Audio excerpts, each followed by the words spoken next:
যেহেতু হাদিস শরীফে পাওয়া যায় রাসূল পাক সাল্লাল্লাহু তাআলা আলাইহি ওয়াসাল্লাম তিনি একদিন জুমার বয়ান দিবেন, খুতবা দিবেন, মেম্বারে পা রাখছেন। আমরা দেখেছি মেম্বারের ধাপ আছে তিনটি, জোরে বলেন কটা? তিনটি। রাসূল পা রাখলেন, হুজুর পড়লেন আমিন। দ্বিতীয় ধাপে পা রাখলেন, হুজুর পড়লেন আমিন। তৃতীয় ধাপে হুজুর বসবেন, পা রাখলেন, হুজুর পড়লেন আমিন। কয়বার পড়লেন? তিনবার। নামাজ শেষ হয়ে গেল। সাহাবায়ে কেরামেরা এক জায়গায় জড়ো হয়ে গেলেন। যেহেতু ইতিপূর্বে রাসূলের কাছে, রাসূলের পিছনে অনেক জুমা নামাজ আদা করেছি, পড়েছি, আমার রাসূল তো কোনোদিন এরকম এই অতিরিক্ত তিনবার আমিন তো কোনোদিন বলে নাই। আজকে কেন আমিন বললেন? আমরা একটু হুজুরকে জিজ্ঞাসা করব। আল্লাহর রাসূলের নামাজ শেষ হয়ে গেল। সাহাবায়ে কেরামেরা এবার জিজ্ঞাসা করলেন, ইয়া রাসূলুল্লাহ, হে ইয়া হাবিবাল্লাহ, হুজুর আমরা একটা কথা একটু জিজ্ঞাসা করতে চাই, যদি বেয়াদবি না নেন।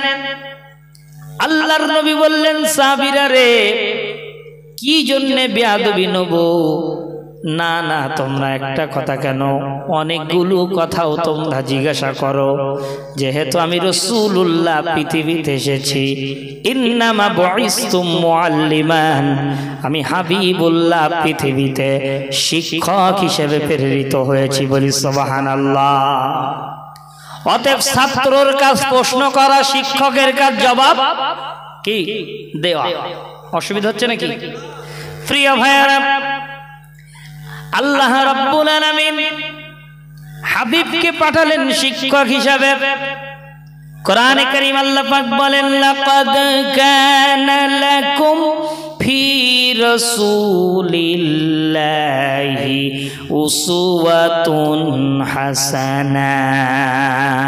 একটু জোরে সরে বলেন আল্লাহু আকবার।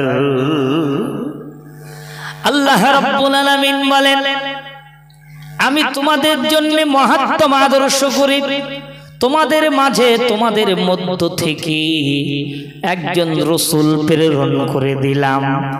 তোমরা তানার কাছ থেকে শিক্ষা গ্রহণ করবে, তোমাদের জীবনের যা প্রয়োজন সব কিছু তানার ভিতরে পাওয়া যাবে। প্রিয় ভাইরা, আল্লাহর রাসূল বললেন, সাহাবীরা রে, কি প্রশ্ন তোমাদের মনে উদয় হয়েছে বলো না? সাহাবীরা বললেন, ইয়া রাসূলুল্লাহ, হে ইয়া হাবিবাল্লাহ, হুজুর আমরা যে ইতিপূর্বে আপনার পিছনে অনেক জুমা নামাজ আদা করেছি, পড়েছি, কিন্তু কোনদিন আপনি তো এরকম অতিরিক্ত কথা আমিন বলেন নাই। আমিন মানে হলো আল্লাহ কবুল করো। আমিন মানে কি? কবুল করো। আল্লাহুম্মা আমিন মানে হলো আল্লাহ কবুল করো। ইয়া রাসূলুল্লাহ, আজকে তিনবার কেন আপনি এরকম কথা বললেন? সঙ্গে সঙ্গে আল্লাহর হাবিব বললেন, সাহাবীরা শোনো, ইন্নী আরা মা লা তারাউনা। ও আমার সাহাবায়ে কেরামেরা, আমি রাসূল পাক সাল্লাল্লাহু আলাইহি ওয়াসাল্লাম যা দেখি তোমরা তা দেখতে পাও না। আমি যখন খুতবা দেওয়ার নিয়তে মিম্বারের উপর উপবেশন করছিলাম, প্রথম ধাপে যে কদম মোবারক রাখলাম, হঠাৎ আমার সম্মুখে জিবরাইল আলাইহিস সালাম উপস্থিত হয়ে সালাম দিলেন, আসসালামু আলাইকা ইয়া রাসূলুল্লাহ, আসসালাতু ওয়াসসালামু আলাইকা ইয়া হাবিবাল্লাহ। আমি সালামের জবাব দিলাম। জিবরিল বললেন, হুজুর আজকে আমি তিনটি দোয়া করব, আপনি একটু আমিন বলবেন। কয়টা দোয়া? তিনটি দোয়া। তিনটি দোয়া করব, আপনি একটু আমিন বলবেন। আল্লাহর রাসূল বললেন, ভাই জিবরাইল দোয়া করেন।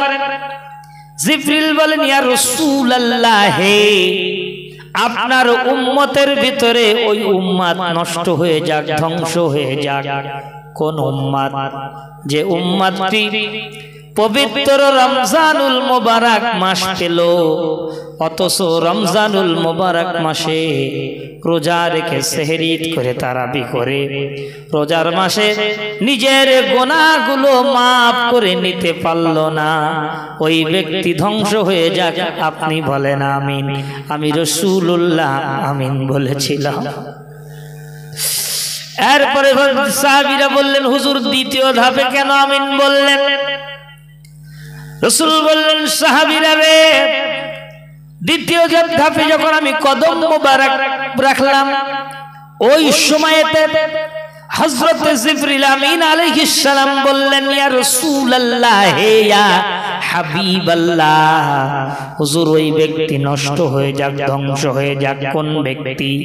যে ব্যক্তি নিজের পিতা মাতাকে পেল, অথচ তাদের সেবা করে, খেদমত করে আল্লাহর জান্নাত তাওয়াজিব করে নিতে পারল না, ওই ব্যক্তি নষ্ট হয়ে যাক। আপনি বলেন আমিন।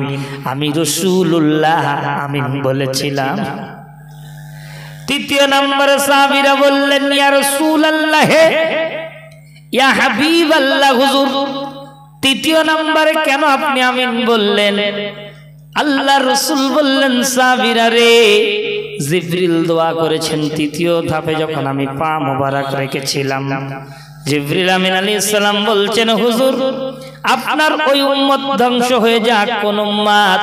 যে ব্যক্তি আপনার পবিত্র নাম শুনেছে, অথচ আপনার নাম শোনার পর একটু দরুদ শরীফ পড়ে না, এই ব্যক্তি নষ্ট হয়ে যাক। আপনি বলেন আমিন। আমি রাসূলুল্লাহ আমিন বলেছিলাম। সাহাবায়ে কেরামদের প্রশ্নের জবাব পেয়ে গেলেন। আমার ভাইয়েরা, আমার এই হাদিস আনার এই জন্যই আমরা আজকে হাদিসটা এই মেম্বর থেকে আলোচনা করে বোঝাতে চাইছি যে এই যে রমজান মাস আসছে, এটা যদি আমি আপনি অবহেলায় নষ্ট করে দিই, যদি রোজা না রেখে দিই, যদি তারাবি না আদা করি, আমার আপনার জীবন বেকার হয়ে যাবে। যেহেতু জিবরাইলের বদদোয়া আর রাসূলের বলা আমিন, এই দোয়া কি কোনোদিন মিস হবে নাকি? মিস হবে বাবাজিরা? মিস হবে না। অতএব আসন্ন রমজানুল মোবারক মাস আসছে, হক আমাদের আদায় করতে হবে। আল্লাহ পাক রব্বুল আলামিনের হাবিবের জন্য দোয়া করতেন, ইযা দাখালা রাজাবা ক্বালা আল্লাহুম্মা বারিক লানা ফি রাজাবা ওয়া শাবানা ওয়া বাল্লিগনা রমাদান। আল্লাহ রব্বুল আলামিনের হাবিব বলতেন, আল্লাহ আপনি আমাকে রজব মাসের বরকত এবং শাবান মাসের বরকত আমার আমলনামায় নসিব করে দেন, ওয়া বাল্লিগনা রমাদান, এবার রমজান শরীফ পর্যন্ত সুস্থ অবস্থায় আমাদের বাঁচিয়ে রাখেন। বলি আল্লাহুম্মা আমিন। সুস্থ অবস্থায় আল্লাহ যেন আমাদেরকে পবিত্র রমজান শরীফটা আদা করার তৌফিক দান করেন। বলি আল্লাহুম্মা আমিন। প্রিয় ভাইয়েরা, যে আয়াতে কারিমা আজকে আপনাদের সামনে আমরা পেশ করেছি, লম্বা আয়াতে কারিমা, এখানে আল্লাহ রাব্বুল আলামিন আমাদিগকে ৮টি আমলের নির্দেশ দিয়েছেন। যেরকম কয়টা আমল? ৮টি আমল। যে ৮টি আমল যদি আমি আপনি পৃথিবী থেকে করে যেতে পারি, আমার আপনার কবরে আযাব হবে না, কষ্ট হবে না। এমনকি কবরে লাশ মোবারকটা, বডি মোবারকটা অক্ষত রেখে দিবে আল্লাহ। বলি সুবহানাল্লাহ। এই পৃথিবীতে এই দেহটার উপরে আমি আপনি কত সাবান মাখাই, কত মেহেদি আপনি করে দেহের উপরে কত খেদমত করি, অথচ এই কবরে যাওয়ার পরে এই দেহ মাটির সঙ্গে মিশে যাবে, পোকায় নষ্ট করবে, বডিটা পচে যাবে। কিন্তু আল্লাহ রাব্বুল আলামিনের কোরআনে কারীমের এই নির্দেশনাবলী যদি আমি আপনি জীবনে আমল করে যেতে পারি, যেমন কিনা আমরা দেখেছি যখন চৌমাতার বাজারে যাই, গিয়ে যখন দেখি যে মাছ সস্তা হয়ে গেছে, আপনার কিনা গোশত দাম কমে গেছে, চিন্তা করছি 15 দিন পরে কি 10 দিন বাদে মেয়ে জামাই আসবে, 10 দিন পরে বাজারের রেট কেমন থাকবে তার ঠিক নাই। বাড়ি যখন একটা ফ্রিজ আছে, অন্তত যাই 2-5 কিলো মাছ, 2-10 কিলো গোশত কিনে নিয়ে বাড়ি রেখে দেওয়া হয়। বাড়িতে আনার পরে এমনি করে জিজ্ঞাসা করছে, কি ব্যাপার এত গোশত নিয়ে এসছো কেন?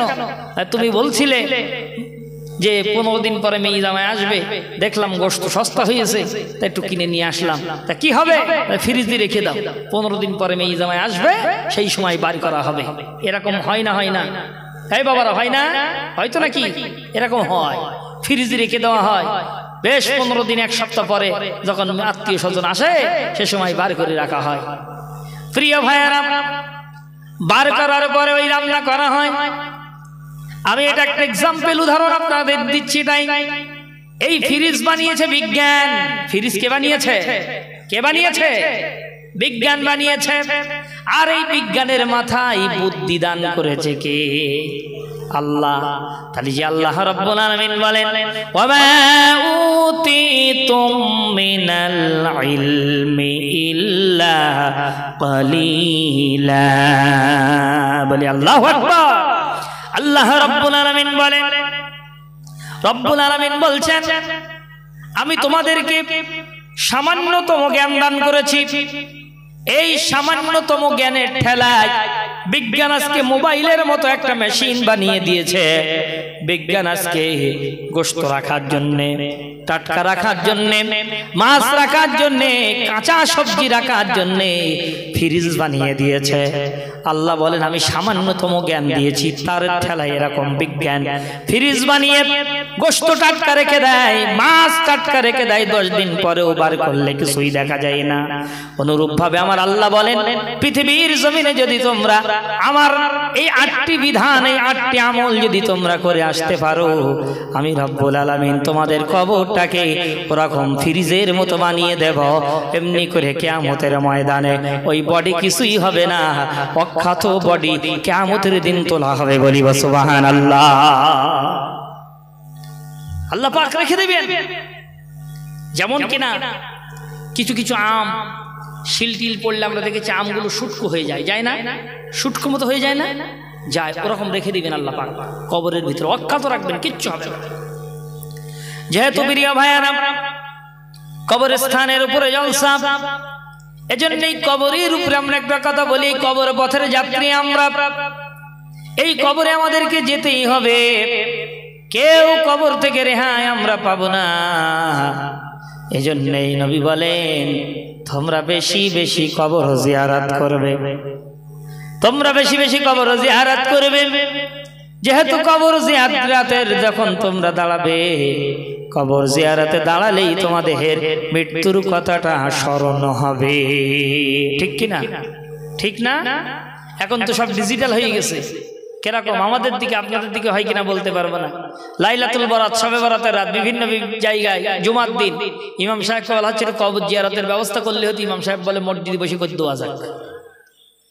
এখন আপনারা জ্ঞানী মানুষ, আপনারা বলুন, পাখার তলায় বসে, ইয়াসির তলায় বসে দোয়া করা আর আব্বা আম্মার কবরের ধারে দাঁড়িয়ে দাঁড়িয়ে দোয়া করা, এই দুটো দোয়া কি একরকম হবে? একরকম হবে? হবে না, হবে না। এখন তো সব ফোল্ডিং হয়ে যায়, ছোট হয়ে যায়। এজন্য আর কেউ কবরস্থানে যেতে চায় না, বলে এখান থেকে বসে করলেই হয়ে যাবে। কিন্তু না, রাসূল কবরস্থানে গিয়েছেন। আম্মা জান আয়েশা বর্ণনা করে, আমার রাসূল আমার পাশে ঘুমাচ্ছে, হঠাৎ রাতের বেলা আমার ঘুম ভেঙে দেখি রাসূল পাশে নাই। আমি উঠে গেলাম, রাসূল কোথায় গেলেন দেখি। মদিনার মসজিদে নববী শরীফে উপস্থিত হয়ে গেলাম। উপস্থিত হয়ে দেখছি রাসূল নাই। অন্যান্য বুবুদের ঘরের দিকে একটু তাকিয়ে দেখি রাসূল আগে কোথাও গেছেন কিনা, দেখলাম না। ওই সময় দেখি জান্নাতুল বাকিয়ার দিক দিয়ে যেন একটা কান্নার, করুণ কান্নার আওয়াজ পাওয়া যায়। ওই সময়তে যখন কিনা এরকম আমি দেখতে পেলাম, আম্মা জান বলেন, আমি এইটা দেখার পরে আমি সেদিকে অগ্রসর হলাম, এগিয়ে গেলাম। এগিয়ে গিয়ে দেখছি রাসূল হাত দুখানা তুলে আল্লাহর কাছে বলছে, আল্লাহ তুমি আমার উম্মতকে মাফ করে দাও, আল্লাহ আমার উম্মতের গুনাহ আল্লাহ তুমি ক্ষমা করে দাও, আল্লাহ ও আল্লাহ আমার সাহাবায়ে কেরামদেরকে আল্লাহ তুমি কবুল করে নাও, আমার সাহাবায়ে কেরামদের আল্লাহ তোমার জান্নাতের বাগানে আছে, আল্লাহ তুমি আর মাকাম বাড়িয়ে দাও। এইভাবে করে রাসূল দোয়া চাইছেন। আম্মাজান বলেন আমি একটু হাত তুললাম, এরপরে আমি চিন্তা করলাম না আমি পিছিয়ে যাই, যেহেতু আমি তো চলে এসেছি, আমি কাউকে বলি নাই, আমি চলে যাই। আম্মাজান বর্ণনা করেন আমি পিছন দিক দিয়ে আস্তে করে কেটে পড়লাম, এসে আমি ঘরে এসে আমি শুয়ে পড়লাম। এমত অবস্থায় কিছুক্ষণ পরে রসুল আমার সম্মুখে এসে হাজির হয়ে গেল। ও সময় আম্মাজান বলে আমি একটু হাঁপিয়ে মতন গিয়েছিলাম। আম্মাজান বলেন আমার শ্বাস প্রশ্বাসটা একটু ঘন হয়ে গেল। রসুল এসেই দেখে বলছেন আয়েশা, ও আয়েশা আমার পিছনে দাঁড়িয়েছিলে, হঠাৎ কেন চলে আসলে আয়েশা বলো? বলি সুবহানাল্লাহ। আম্মাজান বর্ণনা করেন বলে হুজুর আমি আপনার পিছনে গিয়েছিলাম, আপনি কিভাবে বুঝতে পারলেন? আল্লাহর নবী বললেন আয়েশা রে, আমি রাসূল পাক সাল্লাল্লাহু আলাইহি সাল্লাম সামনে যেমন দেখতে পাই, আমি হাবিবুল্লাহ পিছনেও তেমন দেখতে পাই। বলি সুবহানাল্লাহ। আম্মাজান বলি ইয়া রাসূলুল্লাহ ইয়া হাবিবাল্লাহ, হুজুর আমি আপনি আমার পাশে ছিলেন হঠাৎ নাই বলে আমি আপনাকে একটু খুঁজতে গিয়েছিলাম, খোঁজাখুঁজি করে দেখি আপনি ওখানে চলে গিয়েছেন ইয়া রাসূলুল্লাহ কবরস্থানে। আমি একটু শরীক হয়ে আবার পিছিয়ে চলে আসলাম।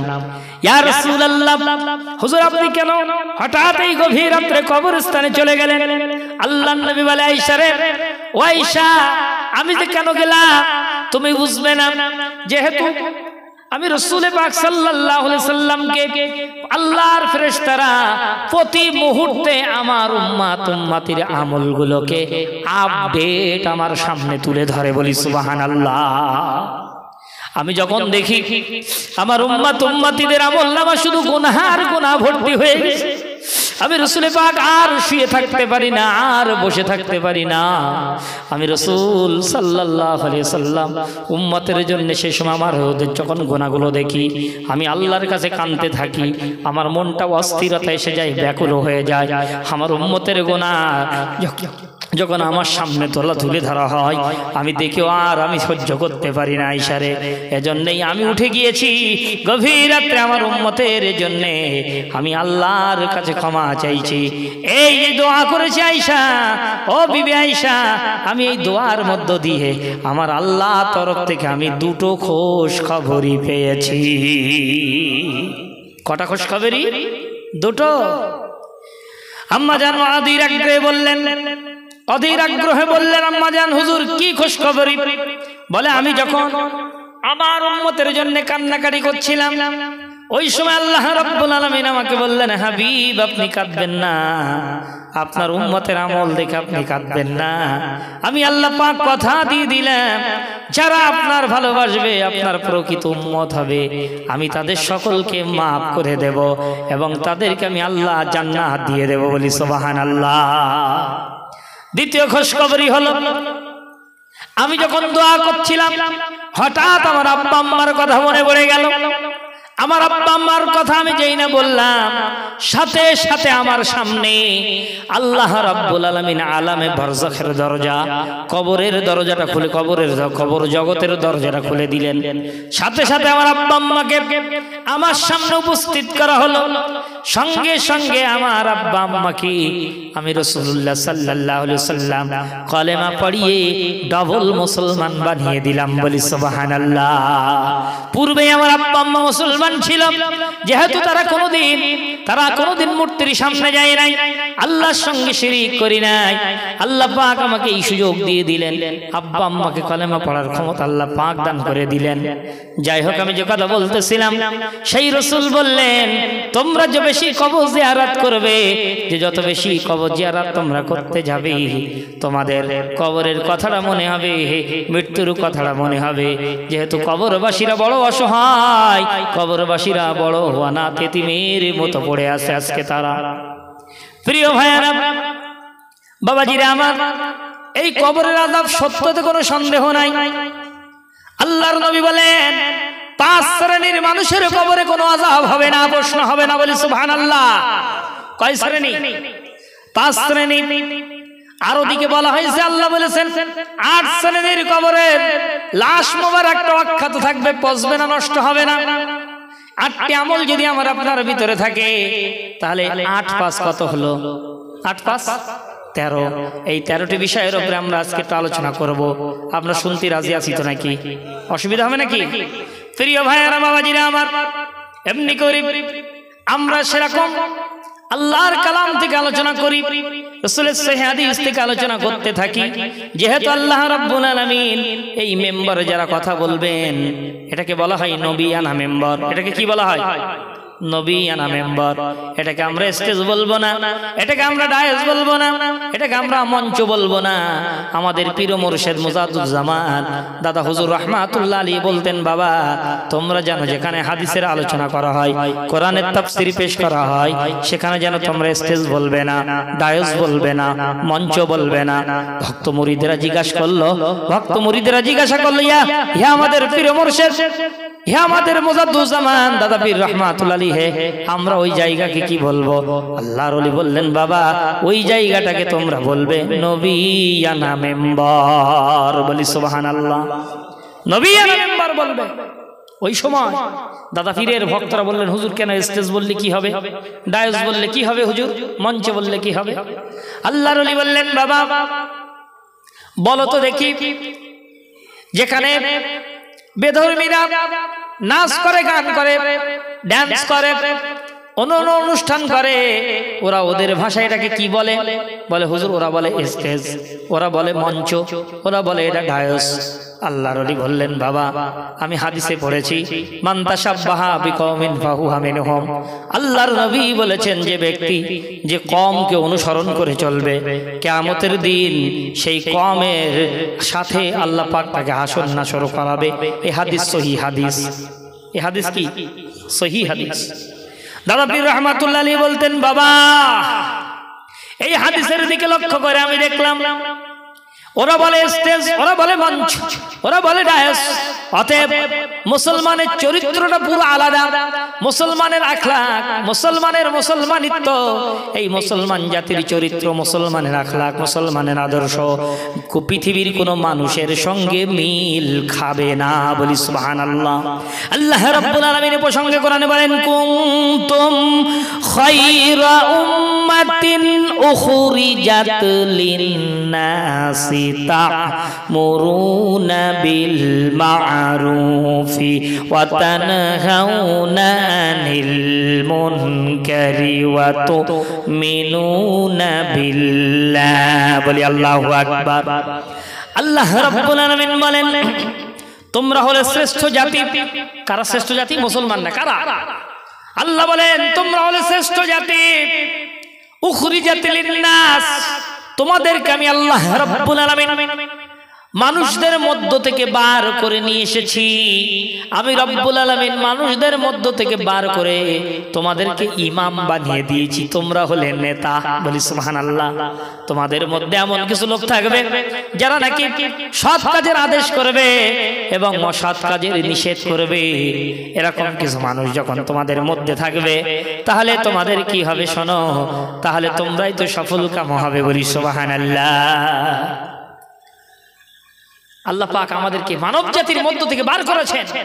আমাদের চরিত্র শ্রেষ্ঠতম চরিত্র। গোটা মানব মণ্ডলীর মধ্যে আমাদের ছেড়ে দিলে খুঁটে খুঁটে মুসলমান কজন বার করে নেওয়া হবে। বলি সুবহানাল্লাহ।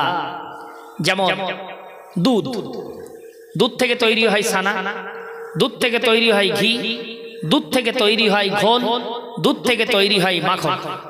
ভুল বললাম না ঠিক? বাবা ঠিক বলেছি তো? বাবাজিরা আপনাদের কষ্ট হচ্ছে নাকি? বাবা আমি চিল্লাচিল্লি করতে পারি না, কিন্তু আমার দ্বারা সম্ভব না। শ্রোতাদের ধমক দিয়ে বারবার করে চিল্লিয়ে ওঠা আমার দ্বারা হয় না, ওটা আমি পারি না। আমি একটু অন্য রকম মতো আমি চেষ্টা করি, যেহেতু আল্লাহ পাক বলেছেন। কি বলেছেন? আল্লাহ রাব্বুল আলামিন বলেন, উদউ সাবিলি রাব্বিকা বিল হিকমাতি ওয়াল মাউইজাতিল হাসানাতি ওয়াজাদিলহুম বিল্লাতি হিয়া আহসান। বলি আল্লাহু আকবার।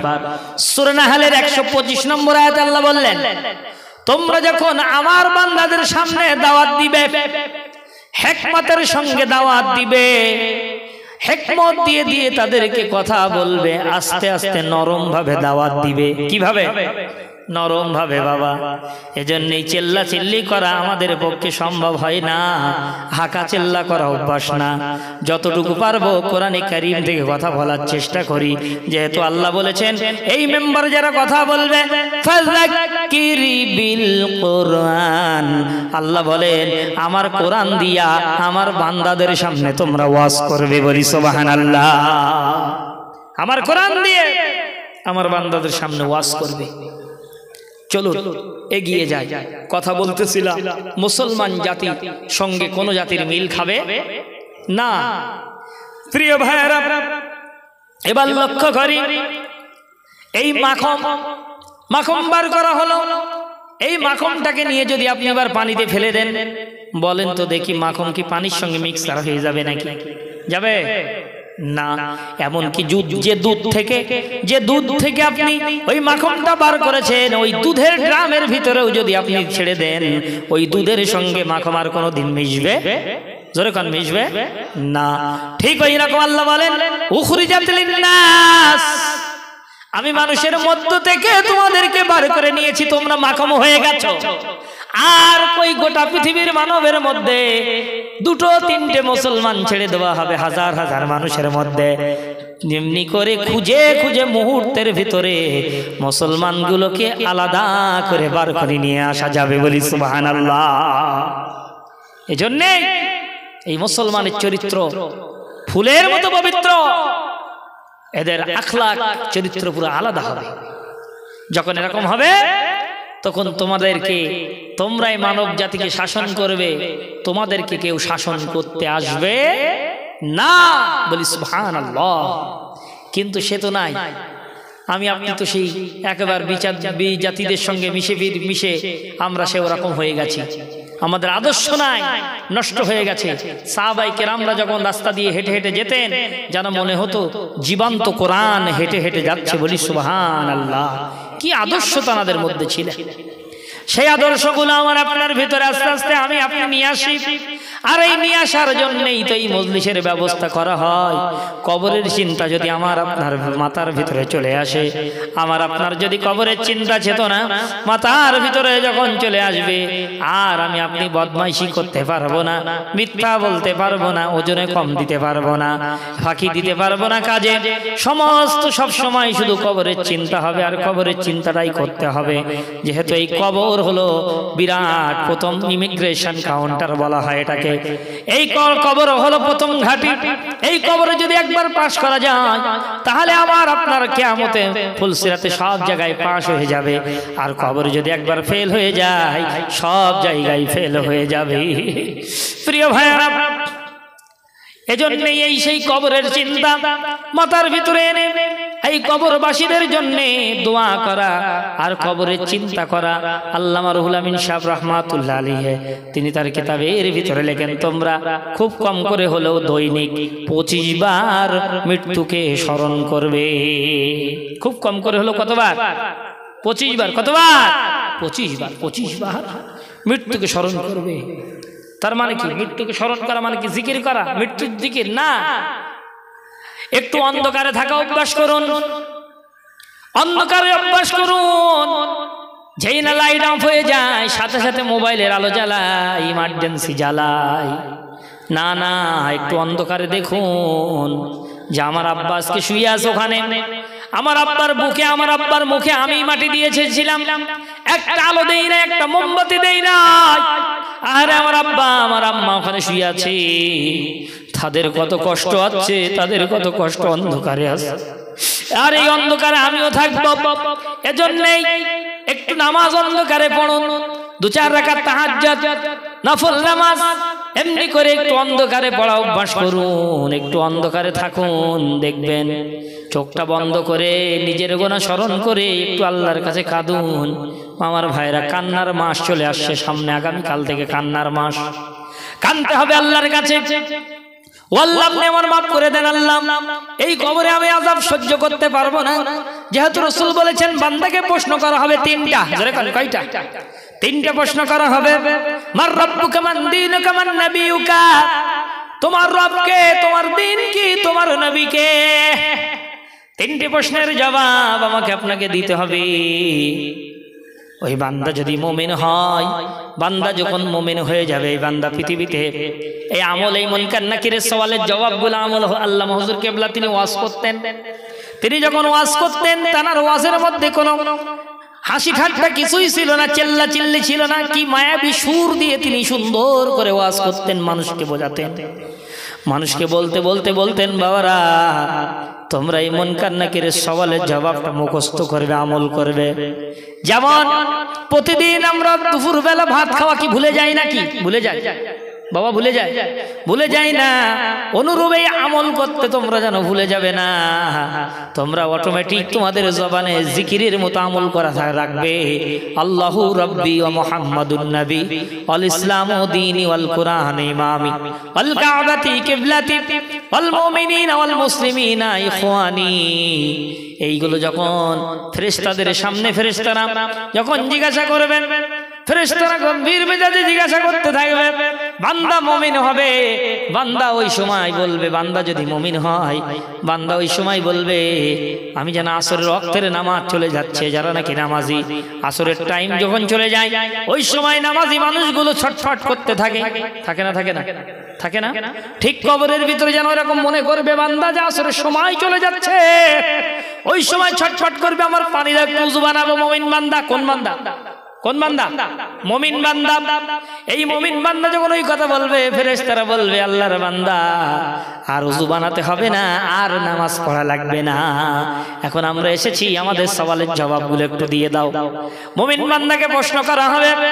মুমিন বান্দা প্রথমে জবাব দিয়ে, রব্বি আল্লাহ, আমার রব আল্লাহ। বলি সুবহানাল্লাহ। ওমান দীনুকা, তোমার দিন কে? তোমার দিন কি বলো, কোন দিনের উপরে প্রতিষ্ঠিত ছিলে? সঙ্গে সঙ্গে সে বলবে, আনা দীনুনা ইসলাম, আমার দিন হলো ইসলাম। বলি সুবহানাল্লাহ।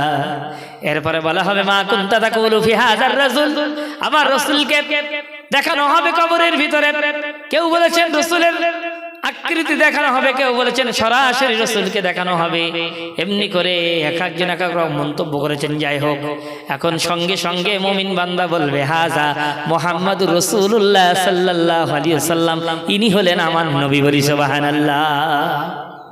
এখন এই নবীকে যদি দুনিয়ার জমিনে একটু স্বপ্নের ভিতরে দেখতে পাই, তাহলে চিনতে সহজ হবে না? হবে না? হবে না? হবে না? বিরাট সহজ হবে। আমার ভাইয়েরা, বাবাজিরা, আমার কোনো মানুষকে যদি একটা বার বা দুইটা বার যদি দেখা যায়, দেখার পরে হঠাৎ যদি বেশ কিছুদিন পরে যদি হঠাৎ চৌমাতার বাজারে দেখা হয়, আল্লাহ যদি বলে, ভাই সাহেব আপনি আমার চিনতেছেন তো নাকি? আমি কি করি, খুব ভালোভাবে দেখি, নির্ণয় করি, বলতে পারি, হ্যাঁ হ্যাঁ অমুক জায়গায় আপনার সঙ্গে দেখা হয়েছিল। বলতে পারি না? পারি না? পারি না? পারি না? পারি। ঠিক ওই রকম এই পৃথিবীতে একটু রাসূলকে যদি দেখার আগ্রহ প্রকাশ থাকে, কারণ জীবনের স্বপ্ন আছে, রাসূলকে যদি দেখার আপনার কিনা যদি চেষ্টা থাকে, তাহলে আপনার একটু স্পেশাল কিছু আমল করা লাগবে। সেটা হলো বেশি বেশি দরুদ শরীফ পড়া লাগবে। কি পড়া লাগবে? দরুদ শরীফ পড়া লাগবে। এবং জুমার রাত্রে হুজুর আল্লামার লেখা তাবিজাত কিতাবের ভিতরে একটা আমল দেয়া আছে চতুর্থ খণ্ডে, যে হযরত মুহাম্মদ সাল্লাল্লাহু আলাইহি সাল্লামের জিয়ারত লাভের তদবির বলে লেখা আছে। 2 রাকাত নামাজের কথা তিনি উল্লেখ করেছেন। কয় রাকাত? 2 রাকাত। একবার আয়াতুল কুরসি, 15 বার সূরা ইখলাস দিয়ে 2 রাকাত নামাজের কথা বলে কিছু দরুদ শরীফের কথা বলা আছে, 500 বার কিংবা 200 বার। যাই হোক, এই দরুদ শরীফ পড়ে যদি ঘুমিয়ে পড়া হয়, আল্লাহ চাইলে আমার সোনার নবীর সঙ্গে অতি শীঘ্রই দেখা হয়ে যাবে। বলি সুবহানাল্লাহ। প্রিয় ভাইরা, এই সমস্ত আমলগুলো করতে থাকেন। রমজান মাস আসছে, আমলের মাস, বিরাট আমলের মাস। একটা আমলে 70 আমলের সওয়াব দিবে আল্লাহ। বল সুবহানাল্লাহ। 1 টাকায় 70 টাকা, 1 খতমে 70 খতম আল্লাহ পাক দিবে। প্রিয় ভাইরা, আল্লাহ রাব্বুল আলামিন হাবিব বললেন, যখন এই উত্তরগুলো মুমিন দিয়ে দেবে, আল্লাহ পাক বলবেন, ফাফরিসু বিল জান্নাতি ওয়াল বিসু বিল জান্নাহ। ও আমার ফেরেশতারা, আমার বান্দা সত্য কথা বলেছে, তার জন্য জান্নাতের বিছানা বিছিয়ে দাও, আর তার কবরটা প্রশস্ত করে দাও, আর তাদের চোখের দৃষ্টিতে যতদূর যায় ততদূর জান্নাতের মাকাম দেখিয়ে দাও। বলি সুবহানাল্লাহ। এবার মুমিন বান্দাকে বলা হবে, না ঘুমিয়ে পড়ো, ঘুমিয়ে পড়ো। নতুন বছর সজ্জায় যেমন স্বামী তার স্ত্রীকে নিয়ে ঘুমায়, ওরকম ভাবে ঘুমিয়ে পড়ো। ইলা ইয়াউমুল কিয়ামাহ, কিয়ামত পর্যন্ত ঘুমাও। তোমার আগে আর তোমাকে কেউ ডিস্টার্ব করবে না। বলি সুবহানাল্লাহ। আর বান্দা যদি মুনাফিক হয়, বান্দা যদি বেদিন হয়, ওই বান্দার সামনে প্রশ্ন করা হবে মান রাব্বুকা, সে বলবে হাইহাতা লা আদরি, হাইহাতা লা আদরি, আমি জানি না। ওমান দীনুকা, তোমার দিন কি? সে বলবে দিন কারে বলে আমি তো বুঝি না। এরপর আমার রাসূলকে দেখানো হবে, বলা হবে তোমার নবীকে, সে বলবে আমি চিনি না। বলি নাউযুবিল্লাহ। এবারে আল্লাহ রাব্বুল আলামিন বলবে বান্দা ও আমার ফেরেশতারা, আযাবের ফেরেশতা চলে আসবে। বিরাট বড় বড় দুইটা বিরাট বড় বড় মুগুর আপনার কি হাম্বা নিয়ে আসবে। ওই যে শাল বাল্লাই মারে ওরা কি বলে? হাম্বা বলে না?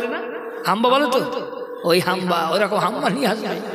ওই দিয়ে তাকে পিটানো হোক, আর তার কবরটা জাহান্নামের আগুন দিয়ে পরিপূর্ণ করে দেওয়া হবে।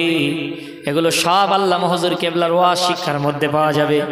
আমার ভাইয়েরা, বাবাজিরা আমার, এমনি করে এই কবরের আযাব চলতে থাকবে কিয়ামত পর্যন্ত, তার আর আযাব মাফ হবে না। আমার ভাইয়েরা, বাবাজিরা আমার, এমনি করে এজন্যই সেই কবরের প্রস্তুতি নিতে হবে। এই কবরের ভিতরে যদি আমার আপনার আর লাশটাকে, বডি মোবারকটাকে যদি আমি আপনি ভালো রাখতে চাই, তাহলে আল্লাহ রাব্বুল আলামিন বলেন তোমরা 8টি আমল করবে। জোরে কোন কয়টা আমল? 8টি আমল। একটু দরুদ শরীফ, আল্লাহুম্মা সাল্লি আলা, একটু পানি দেন আমার তাহলে। চাটা চা আনতে দিয়েছেন? একটু লিকাচ্ছে হবে কি? আচ্ছা, একটু পানি দেন।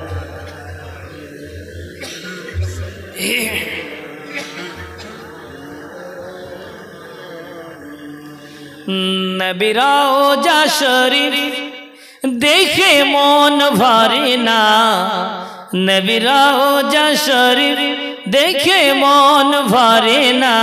দিদার দাও গো শাহে মদিনা, দিদার দাও গো শাহে মদিনা। ইয়া রাসূলুল্লাহ, ইয়া হাবিবাল্লাহ, ইয়া রাসূলুল্লাহ, ইয়া হাবিবাল্লাহ, ইয়া রাসূলুল্লাহ, ইয়া হাবিবাল্লাহ, ইয়া রাসূলুল্লাহ, ইয়া হাবিবাল্লাহ। দুনিয়ায় নবী ওই এসেছে যত, জানি কেউ হবে না তো তোমারই মতো, জানি কেউ হবে না তো তোমারই মতো। তার নেই ভাবনা যে তোমার দিওয়ানা। বলি সুবহানাল্লাহ। তার নেই ভাবনা যে তোমার দিওয়ানা, তুমি যে মোদের ইমানের আয়না, তুমি যে মোদের ইমানের আয়না। নবীর রওজা শরীফ দেখে মন ভরে না, নবীর রওজা শরীফ দেখে মন ভরে না।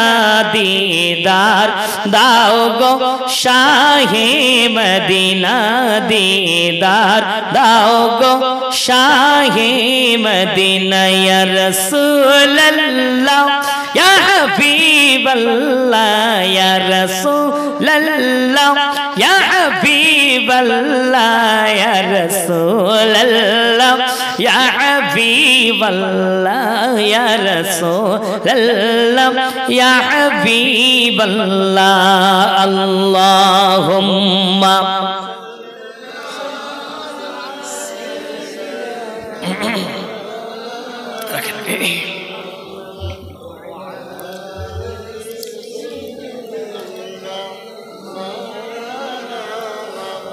চলুন এগিয়ে যাই।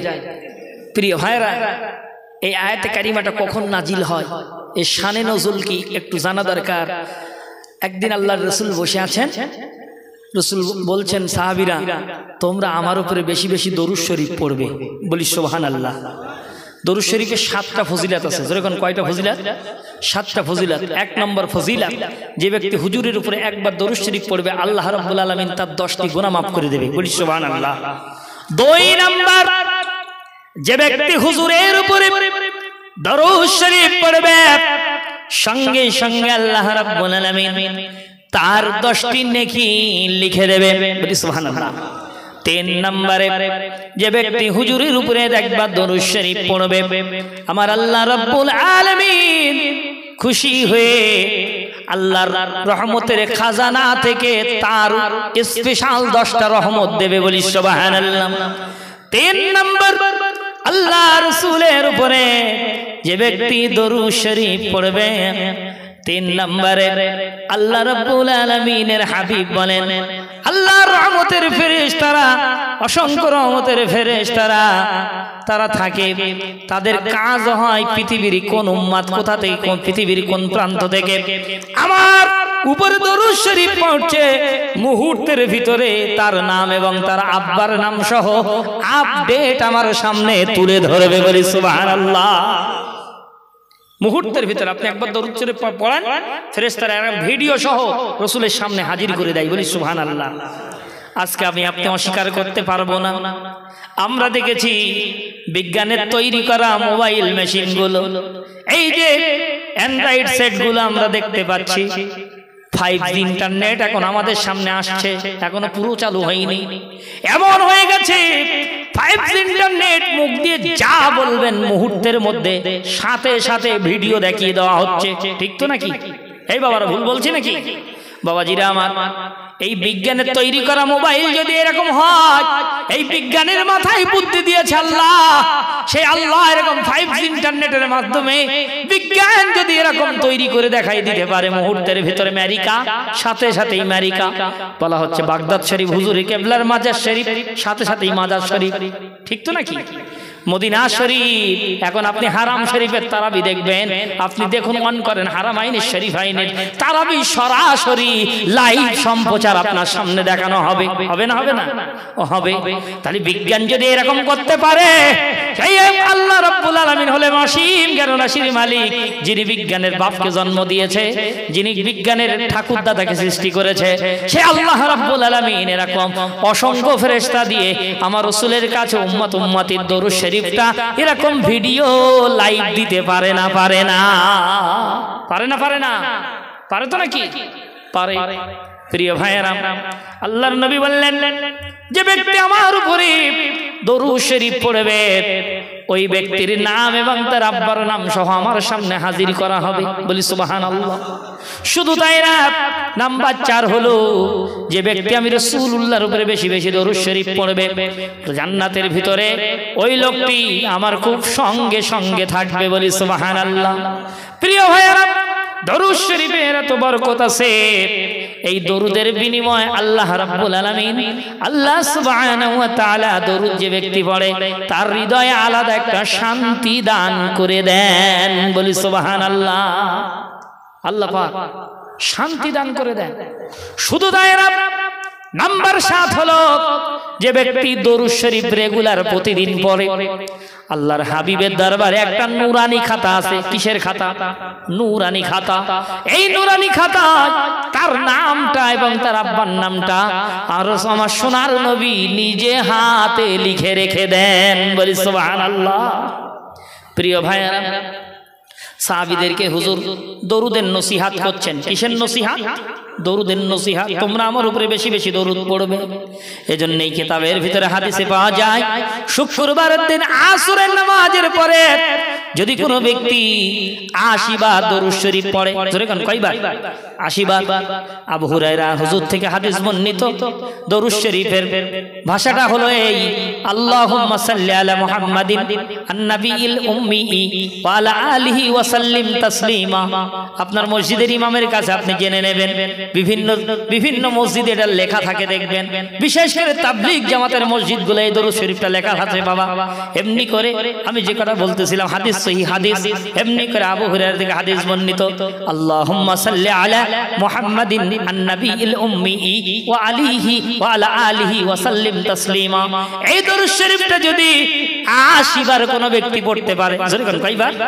80 বার পড়লে তার 80 বছরের সগীরা গুনাহ আল্লাহ মাফ করবে। বলি সুবহানাল্লাহ। সগীরা গুনাহ, ছোট গুনাহ আল্লাহ মাফ করবে।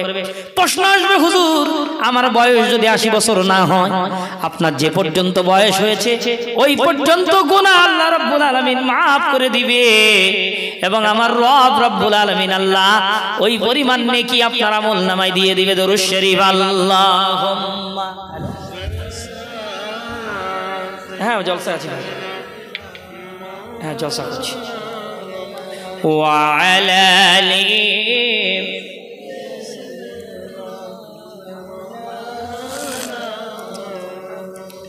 কে আসিল বলে এই পৃথিবী হলো উজালা, কে গাইল এসে সাম্যের গান শূন্য কাফেলা, কে আসিল বলে এই পৃথিবী হলো উজালা, কে গাইল এসে সাম্যের গান শূন্য কাফেলা।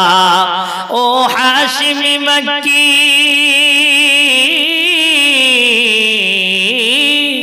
ও হাশিমি মক্কি মদনী শাহ মদিনা, ও নূরে নবী নূরে নবী নূরে মদিনা, ও নূরে নবী নূরে নবী নূরে মদিনা, ও শাহে মদিনা। আল্লাহুম্মা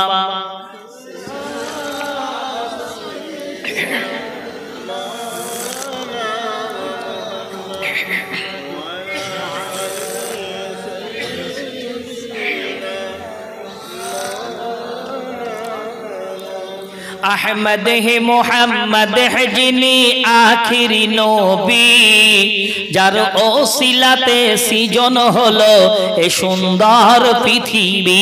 বলি সুবহানাল্লাহ। একটু জোরে বলেন না সুবহানাল্লাহ। আহমদ হে মোহাম্মদ হে যিনি আখিরি নবী, যার ওসিলাতে সৃজন হলো এই সুন্দর পৃথিবী। তার রূপের জ্যোতি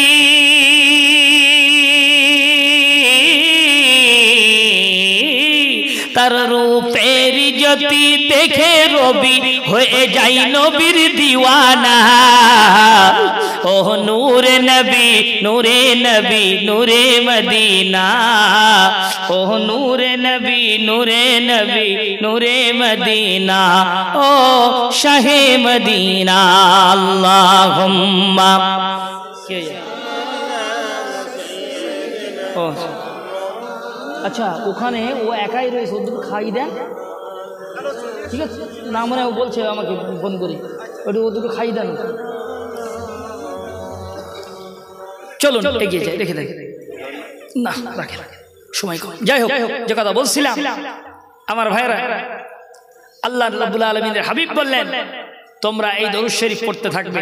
সাহাবীরা একজন প্রশ্ন করলেন, হুজুর আপনি যখন ইন্তেকাল হয়ে যাবেন সে সময় কি আমরা দরুদ শরীফ পড়বো? রাসূল বললেন, নাম, হ্যাঁ, আমি ইন্তেকালের পরেও তোমরা দরুদ শরীফ পড়বে। ওই সময় সাহাবী বললেন, ইয়া রাসূলুল্লাহ, হে আপনি ইন্তেকালের পরে আপনি তো কবর শরীফের মাটির নিচে থাকবেন, আপনার বডি মোবারকটা, জিসিম মোবারকটা তো পোকায় নষ্ট করবে, অক্ষত থাকবে নাকি হুজুর? সে সময় আপনার লাশটা পচে যাবে, নষ্ট হয়ে যাবে, ও সময় দরুদ শরীফ পড়ে আমাদের লাভ কি হবে? আল্লাহর নবী ওই সময় বললেন, ও আমার সাহাবীরা শুনে রাখো, নিঃসন্দেহে আল্লাহ পাক কবরের মাটির জন্য, নিঃসন্দেহে আল্লাহ পাক কবরের মাটি পোকামাকড়ের জন্য আম্বিয়াদের লাশটা, নবীদের লাশ মোবারকটা, নবীদের বডি মোবারকটা, জিসিম মোবারকটা কবরের মাটি পোকার জন্য আল্লাহ হারাম বানিয়ে দিয়েছে।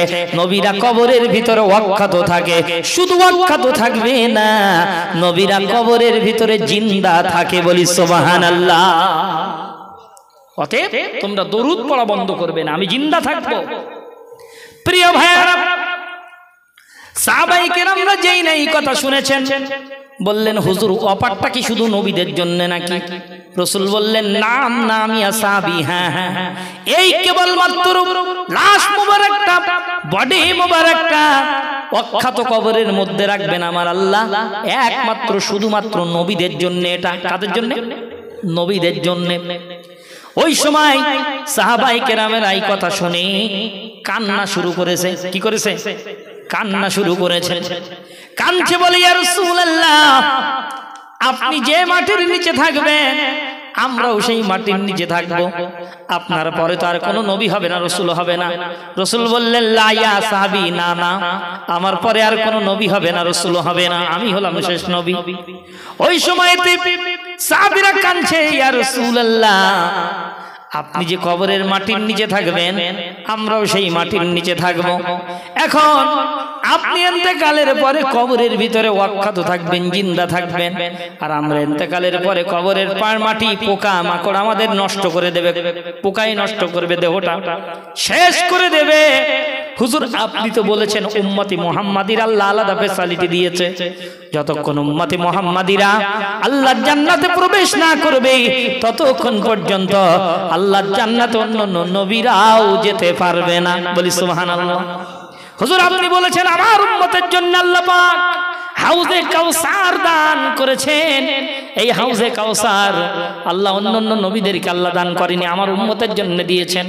সব জায়গায় আমার উম্মতে মুহাম্মাদিকে আল্লাহ শ্রেষ্ঠত্ব মর্যাদা দিয়েছেন, দিবেন। হুজুর কিন্তু একটা জায়গায়, হুজুর আপনি যে মাটির নিচে থাকবেন আমরাও সেই মাটির নিচে থাকবো, আপনার বডি মোবারকটা, আপনার জিসিমটা ভালো থাকবে, অক্ষত থাকবে, আর আমাদের লাশটা পোকায় মাটিতে নষ্ট করে দেবে। হুজুর এটা কি আপনি চান নাকি? এই কথা সাহাবীরা প্রশ্ন করে দাঁড়িয়ে গেছে। প্রশ্নটা ভালো না খারাপ? এই বাবারা, ভালো না? ভালো। এখন আল্লাহর নবী চিন্তা করছে, তাই তো সাহাবীরা যে কথা বলছে কথাগুলো তো যুক্তিপূর্ণ কথা। আমার উম্মতের লাশটা তাহলে পোকায় নষ্ট করবে, আমার লাশটা কবরের মধ্যে ভালো থাকবে। কিন্তু রসুল কিছু বলতে পারে না যতক্ষণ জিবরাইল না আসবে। যেহেতু আমার নবী নিজের থেকে কোনো কথা বলেন, জোরে কোন বলেন, আল্লাহ রাব্বুল আলামিন বলেন মা ইয়ানতিকু আনিল হাওয়া ইন হুয়া ইল্লা ওয়াহিয়ুন ইউহা। বলি আল্লাহু আকবার। আল্লাহ বলেন আমার নবী নিজের থেকে কোনো কথা বানিয়ে সাজিয়ে গুছিয়ে বলে না, যা আমি বলতে বলি সেটা হলো আমার ওহী, যেটা আমি বলতে বলি সেটাই আমার নবী তোমাদের কাছে বলেন। বলি সুবহানাল্লাহ। নবী চুপ করে বসে আছেন, কি জবাব দেবেন দেখি। আল্লাহ পাক যদি একটা আয়াত নাজিল করে দেন আমার সাহাবীদের সান্ত্বনা দেওয়ার মতো। সাহাবীরা যে প্রশ্নটা করেছে প্রশ্নটা যুক্তিযুক্ত, কি করি এখন? হঠাৎ আল্লাহ রাব্বুল আলামিন জিবরিল আমিন আলাইহিস সালামকে ডেকে বললেন, জিবরিল যাও যাও, জিবরিল চলে যাও, ও জিবরিল যাও যাও, তুমি চলে যাও। কোথায় যাবে জিবরিল? হুজুরের কাছে চলে যাও, হাবিবের কাছে গিয়ে তুমি লাওহে মাহফুজ থেকে আয়াতটা নিয়ে যাও। এই 8টি আমল যদি আমার নবী সাহাবারা করতে পারে, যেরকম কয়টা আমল? 8টি আমল। 8টি আমল যদি আমার নবী সাহাবারা তারা করতে পারে, তাহলে তাদের লাশটা হাবিবের লাশ যেমন খাবে না, পোকায় নষ্ট করবে না, কিছু করবে না, তাদের লাশটাও কবরের ভিতরে অক্ষত রাখবো। বলি সুবহানাল্লাহ। জিবরিল আমিন আলাইহিস সালাম তিনি দ্রুত গতিতে চলে আসলেন, এসে দাঁড়িয়ে গেলেন, সালাম দিলেন, আসসালাতু ওয়াসসালামু আলাইকা ইয়া রাসূলুল্লাহ, সালামু আলাইকা ইয়া হাবিবাল্লাহ। আল্লাহর নবী সালামের জবাব দিলেন, বললেন হুজুর আর চিন্তা করবেন না, সাহাবায়ে কেরামদের মনের আশা পূরণ হয়ে গেছে। আপনি পড়ে নেওয়া ইয আখাযনা মিসাকা বানি ইসরাঈলা লা তা'বুদুনা ইল্লাল্লাহ। আল্লাহ রাব্বুল আলামিন বলেন বানি ইসরাইল কওমের কাছে আমি ওয়াদা নিয়েছিলাম যে তোমরা 8টা কাজ করবে। বানি ইসরাইল কওম ছিল মুসা নবীর উম্মত। কোন নবীর উম্মত? মুসা নবীর উম্মত। এই মুসা আলাইহিস সালামের উম্মতেদের কাছে আমার আল্লাহ পাক 8টা ওয়াদা নিয়েছিলেন। আল্লাহ বলেন এই উম্মতেরা তারা বলেছিল হ্যাঁ আমরা করব, কিন্তু তারা শেষ পর্যন্ত কিছু লোক, তারা অল্প সংখ্যক লোক তারা এই 8টি আমল করেছিল, আর বেশি সংখ্যক মানুষ তারা মুখ ফিরিয়ে নিয়েছিল। যারা মুখ ফিরিয়ে নিয়েছিল তারা নষ্ট হয়ে গেছে, জাহান্নামী হয়ে গেছে। যারা করেছিল তারা জান্নাতি হয়ে গেছে। ঠিক এই 8টি আমল যদি আপনার উম্মতিরা করতে পারে, তাহলে তাদেরকে আমি আল্লাহ তাদের কবরে লাশ অক্ষত রাখবো। বলি সুবহানাল্লাহ। 1 নম্বর, কয় নম্বর? 1 নম্বর, আল্লাহ তা'বুদুনা ইল্লাল্লাহ। 1 নম্বর, ঈমান আনার পরে তারা আমি আল্লাহর ইবাদত করবে। জোরে কোন, কার ইবাদত? আল্লাহর ইবাদত। এখন আপনি বলবেন হুজুর আমি তো আল্লাহর ইবাদত করি, আমি তো করি। কি করেন? 5 ওয়াক্ত নামাজ পড়েন আর একটু নফল নামাজ পড়েন, কিন্তু ইবাদত হবে সর্বক্ষেত্রে। শুধু নামাজ, রোজা, হজ, যাকাত এগুলো তো ইবাদতের বড় অংশ, কিন্তু ইবাদত হবে সর্বক্ষেত্রে। নামাজ যার হুকুম মতো পড়েন, ব্যবসাটাও তার হুকুম মতন করতে হবে। ওজনে কম দেয়া যাবে না, মাপে বেশি নিয়ে আসা যাবে না। এমনি করে আপনি যদি চাষি হন, বিসমিল্লাহ শরীফ পড়ে আপনাকে খেতে দানা রোপণ করা লাগবে। ক্ষেত কোপানোর আগেই আল্লাহর নাম নিয়ে শুরু করতে হবে। যতক্ষণ ওই খেতে কাজ করবেন, ততক্ষণ আপনার আমলনামায় ইবাদতের সওয়াব লেখা হবে। বলি সুবহানাল্লাহ। চাকরি করেন, চাকরিতে ফাঁকি দেওয়া যাবে না, ইচ্ছা মতো ছুটি নেওয়া যাবে না। ওই চাকরিটাই আপনি করবেন, ওটাই আপনার ইবাদত হবে। সর্বক্ষেত্রে আল্লাহকে ভয় করার নামই হবে আল্লাহর ইবাদত। বলি সুবহানাল্লাহ। সর্বক্ষেত্রে আল্লাহকে ভয় করতে হবে, আর লক্ষ্য করতে হবে যে আমি যে কাজটা করছি এটা শরীয়ত সম্মত কিনা, এটা কোরআনে আছে কিনা, হাদিসে আছে কিনা, সাহাবায়ে কেরাম করেছেন কিনা, বুজুর্গানে দিনেরা করেছেন কিনা। আল্লাহর ইবাদত করা লাগবে। আল্লাহর ইবাদত বান্দিকে আল্লাহ পাক রব্বুল আলামিন বলেন, বান্দা আমার ইবাদত তোমাকে করতে হবে। আমার ইবাদত যদি করতে পারো, কবরে লাশ অক্ষত থাকবে। বলি সুবহানাল্লাহ। আল্লাহ পাক নেত্রে বলেন, ওয়াকাদা রাব্বুকা আল্লা তা'বুদু ইল্লা ইয়্যাহু। আল্লাহ বলেন, তোমার রবের পক্ষ থেকে চূড়ান্ত ফয়সালা, সিদ্ধান্ত হয়ে গিয়েছে যে তুমি বলবে আমার উম্মতেরা তারা আল্লাহর ইবাদত করবে। কি করবে? আল্লাহর ইবাদত করবে। আল্লাহ বলেন, এই পৃথিবীর জমিনে আমি যত নবী রাসূল পাঠিয়েছি, সমস্ত নবী রাসূলরা কি বলেছে?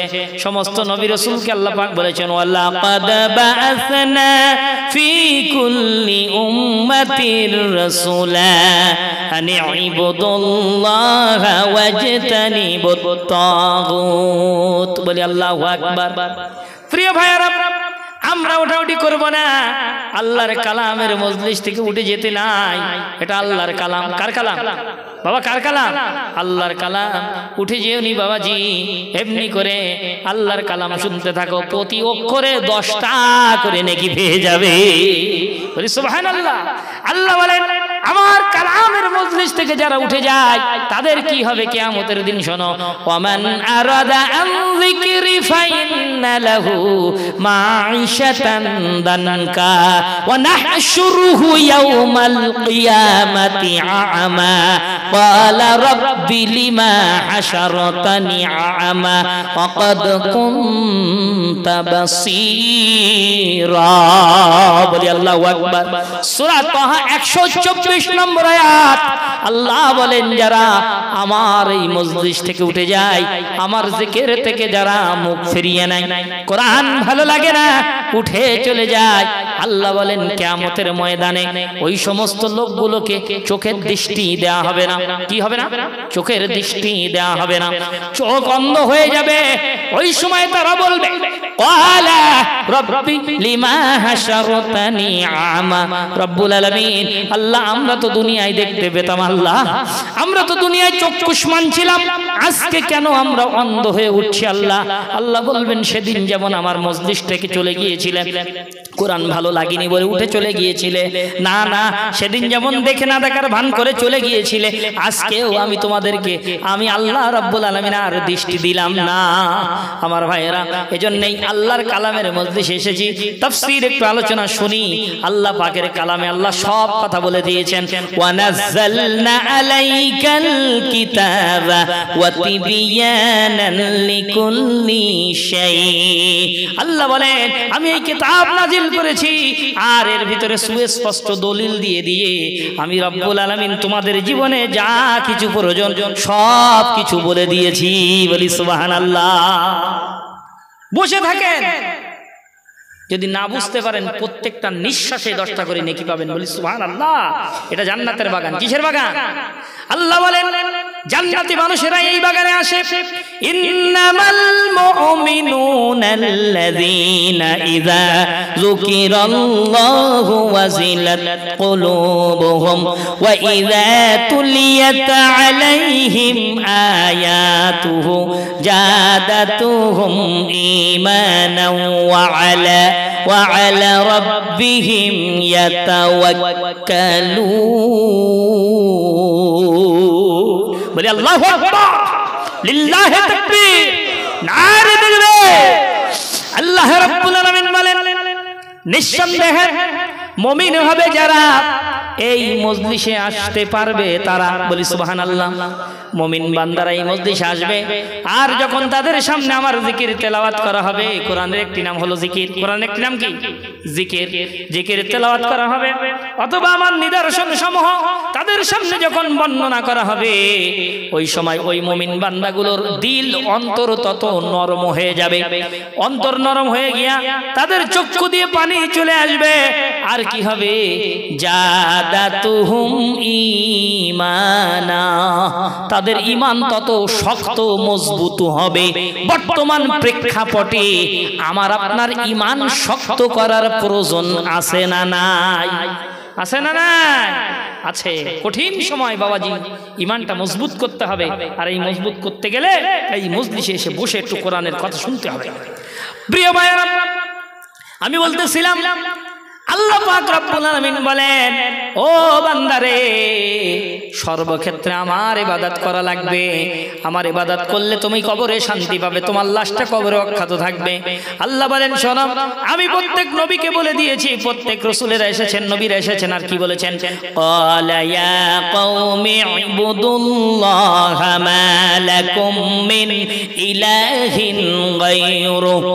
আল্লাহ বলেন, প্রত্যেক নবী রাসূলরা চলে এসেছেন, এসে তারা বলেছেন, হে আমার জাতি, হে আমার কওম, তোমরা এক আল্লাহর ইবাদত করো। কয় আল্লাহর ইবাদত?